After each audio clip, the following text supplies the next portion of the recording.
Merhabalar. Bugün sizlere kadın erkek eşitsizliği hakkında konuşacağım. Aslında bu eşitsizliği birçoğumuz sosyal medyadan paylaşıyoruz.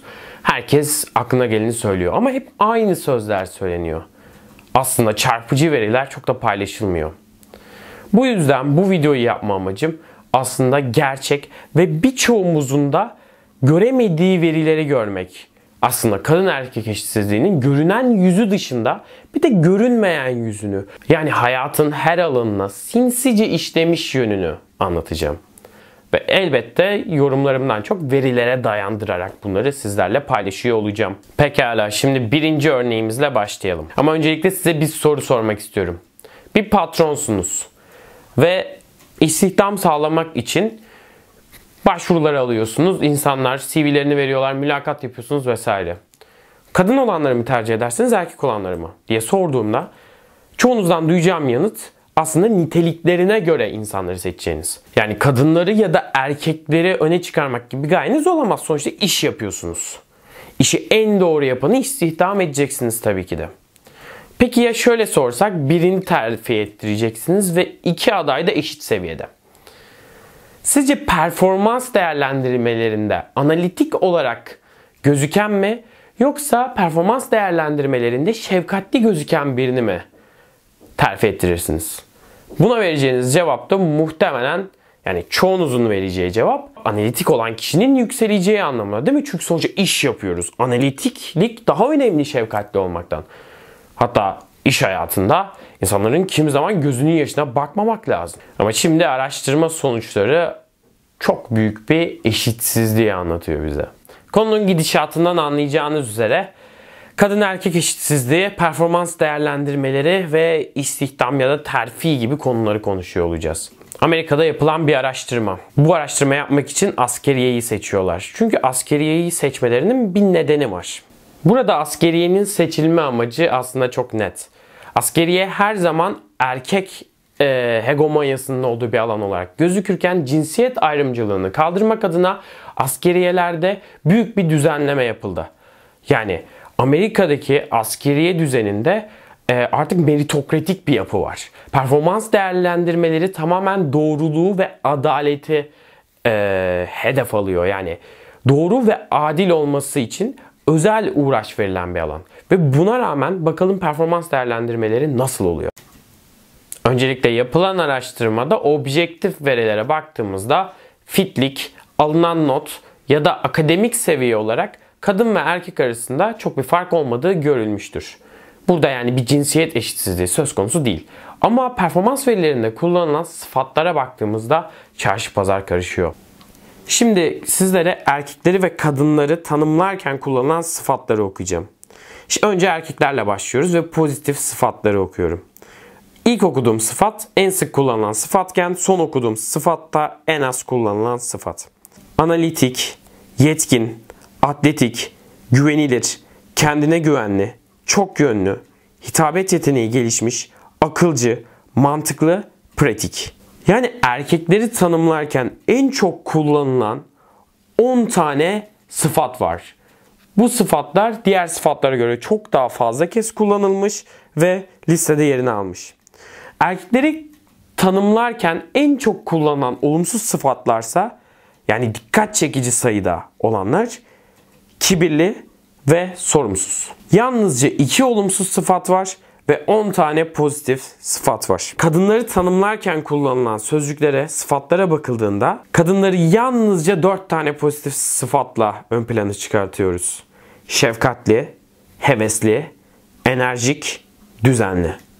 Olumsuz sıfatlara geldiğimizde yeteneksiz, bencil, ciddiyetsiz, pasif, dağınık, fırsatçı, dedikoducu, heyecanlı, kendini beğenmiş, kolay paniğe kapılan, saati saatine uymayan, kararsız.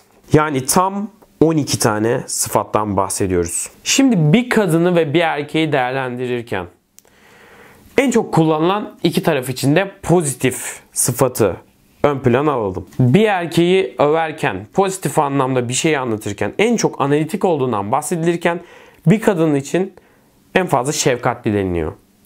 Ve ilk başta sorduğumuz soruya dönelim. Gerçekten analitik biriyle mi devam edersiniz yolunuza, ya da şefkatli biriyle mi? Öbür taraftan olumsuz sıfatlara baktığımızda da erkekler için en çok kullanılanlardan biri kibirli. Kadınlar içinse yeteneksiz. Bu iki sıfat da kadın ve erkekler için eşit derecede neredeyse kullanılmış ve şimdi bir daha soruyorum. Çalışanlarınızdan birinin olumsuz özelliği kibirli bir insan olması. Diğerinin ise yaptığı işte yeteneksiz olması. Hangisiyle devam edersiniz? Elbette ki yaptığı işi temel almamız gerektiği için yeteneksiz olanı yine es geçersiniz. Şimdi burada dikkat edilmesi gereken konu şu. Bütün objektif veriler eşitken sadece insanın devreye girdiği performans değerlendirmelerinde bu kadar büyük farklılıkların olması ve olumlu sıfatların hep çoğunlukla erkekler üzerinde yoğunlaşırken olumsuz sıfatların ise kadınlar üzerinde yoğunlaşması. Koskoca askeriyede bu kadar başarılı kadın varken en çok kullanılan olumlu sıfatlar şefkatli, hevesli, enerjik olmamalı. Orada çok daha yetenekli kadınların olduğu aşikar. Kaç bin kişi katılmış. Ve yapılan başka bir araştırmada yine kadın liderlerin özelliklerini soruyorlar çalışanlarına. Ve çalışanlar aslında verdikleri feedbacklerle kendileriyle çelişiyor. Yani şöyle bir durum var. Kadın liderlerinin kendisine güvensiz, böyle ezik, sessiz olduğunu söylüyor. Ancak diğer yandan kadın liderler kendi yetkinliklerini daha çok vurguladıklarında ise itici, soğuk, baskıcı olarak nitelendiriliyor. Yani yapılan araştırmalarda asla bir denge yok. Ya kadın lider ya ezik, kendi yetkinliklerini gösteremeyen, böyle liderliği kaldıramayan tipleme olarak gözüküyor ya da itici ve soğuk olarak gözüküyor. Araştırmalar bunu gösteriyor. Yani burada aslında verilen feedbacklerde bir çelişki var. Yani bu kişi yetkinliğini göstersin mi? Üzerinizde baskı kursun mu? Liderlik vasıflarını göstere göstere oynasın mı? İnsanlar oynarsa da tepkili, oynamazsa da tepkili. Ya bunca şeyin üzerine aslında çok temel bir şey. Birine bir süper kahraman modeli çiz dediğinde çoğunlukla erkek bir karakter çiziyor. Bu verileri okumak daha sonradan aklıma başka bir araştırmaya getirdi. Bu araştırmayı ben Blink kitabında okumuştum ve bunu da paylaşmak istedim sizlerle. Klasik müziğin ana vatanı Avrupa'ya döndüğümüzde orada çok yakın bir tarihe kadar aslında beyaz erkek hegemonyasını görürsünüz. Çünkü bunun nedeni çok basitti. O zamanlar aslında bunun bir ön yargı olmadığı kabul ediliyordu. Çünkü kadınların ciğeri yeterli kapasiteye sahip değil de erkek ciğeri daha genişti. Kadınların dudak yapıları farklı bir kere erkeklerden. Kadınların elleri çok daha küçük. Yani bazı zor eserleri çalmak için kadınlar uygun yapıda değildi. O zamanki görüşe göre. Ama ve ön yargı olduğunu da kimse tartışmıyordu bunların. Böylelikle koskoca bir orkestra kuruluyor ve o orkestrada 2 tane 3 tane kadın sanatçı olabiliyordu. Viyana Filarmoni baş kemancısı Reinhold Kulz bir keresinde mesela bir kadın ile bir erkek violonist arasındaki farkı gözleri kapalı anında anlayabildiğini söylemişti. Eğitimli bir kulağın kadın tarzının yumuşaklığını ve esnekliğini yakalayabildiğine inanıyordu. Bakalım öyle miymiş? Son 20 yılda müzik piyasası dev bir dönüşüme giriyor. Özellikle Amerika'da sendikalar kuruluyor. Özellikle orkestralarda yer alan adaletsizlikler ve orkestradaki sanatçıların kişisel hak özgürlüklerini korunmadığını düşündükleri için aslında bu sendikayı kuruyorlar. Ve daha sonrasında bu sendika adil ve resmi bir aslında düzene göre seçim istiyor. Ve bunun şartları belirleniyor. Bunu da okuyacağım. Pek çok müzisyen şeflerinin onları sömürdüğünü düşünüyordu. Seçme süresinin resmi hale getirilmesini istediler. Bunun anlamı müzik şefinin kararı tek başına alması yerine resmi bir seçme komitesinin kurulmasıydı. Bazı yerlerde jürilerdekilerin seçmeler sırasında kendi aralarında konuşmalarını yasaklayan kurallar konuldu. Böylece bir kişinin düşüncesi bir başka kişisininkini gölgelemeyecekti. Müzisyenler adlarıyla değil numaralarıyla belirtiliyordu. Komite ve seçmeye katılan kişiler arasında paravan yerleştiriliyordu.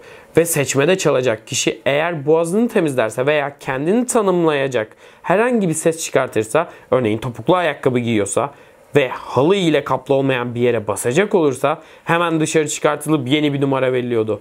Bu yeni kurallar ülkede yürürlüğe girerken olağanüstü bir şey oldu.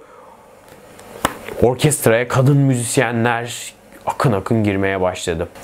Geçtiğimiz 30 yılda Amerika'da orkestralarda çalan kadın müzisyen sayısı tam olarak 5 katına çıktı. Ne zaman çıktı bu?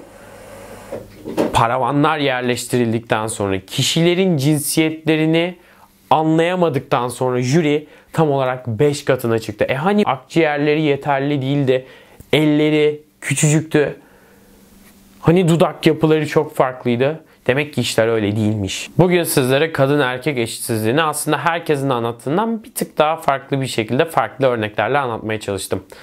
Çoğunuzun bu örnekleri muhtemelen en azından birini daha önce okumadığını düşünüyorum. Çünkü denk gelmesi daha zor örnekler. Çünkü herkes sosyal medyadan oradan buradan paylaşımlar yaparken aslında bu gibi örneklerle yapmıyor. Genelde hep aynı postları, aynı çalışmaları, aynı şeyleri duyuyoruz. Elbette bu paylaşımların yapılması güzel, belli bir bilincin oturması açısından önemli olduğunu düşünüyorum. Bu videoda vurgulamak istediğim şey kadın erkek eşitsizliğinin aslında fiziksel olarak yapılan erkek şiddetinden ya da psikolojik baskıdan daha fazlası olduğu. Çoğu zaman özellikle ilk örnekte verdiğimiz gibi kadın erkek eşitsizliğinin farkına bile varmıyoruz. Yani insanları nitelerken kullandığımız sıfatlara bile işlemiş durumda. Bir kadından bahsederken ya da bir erkekten bahsederken farklı sıfatları kullanıyoruz. Farklı pozitif şeyleri farklı oranlarda kullanıyoruz. Bu aslında bence en çarpıcı örneklerden biri. Farkında bile değiliz çünkü. Başarılı şirketlerin herhalde bir ortalamasını alsak ya da atıyorum başarılı hükümetlerin, ileri düzeydeki devletlerin ortalamasını alsak herhalde kadınların işe katılımı vesaire çok daha yüksek olan ülkelerin aslında gelişmişlik düzeyi de o oranda yüksek oluyor. Bence bu yalnızca gelişmişliğin bir sonucu değil. Aslında belli bir noktadan sonra gelişmişliğin bir nedeni oluyor. Benim söyleyeceklerim şimdilik bu kadar. Geri kalan tüm yorumu sizlere bırakıyorum. Eğer bu videoda paylaştıklarımı herkesin duyması gerektiğini düşünüyorsan bu videoyu paylaşabilir ve kadın erkek eşitsizliği konusunda toplumun bir tık daha bilinçlenmesini sağlayabilirsin. Ben Cevdet Burak Balkaş. Bu videoyu izlediğin için çok teşekkür ederim. Eğer videolarımı beğeniyorsan kanalıma abone olabilir, like tuşuna basabilir ve eğer dilersen de yorumlarını benimle paylaşabilirsin. Bir sonraki videoda görüşmek üzere. Hoşça kalın.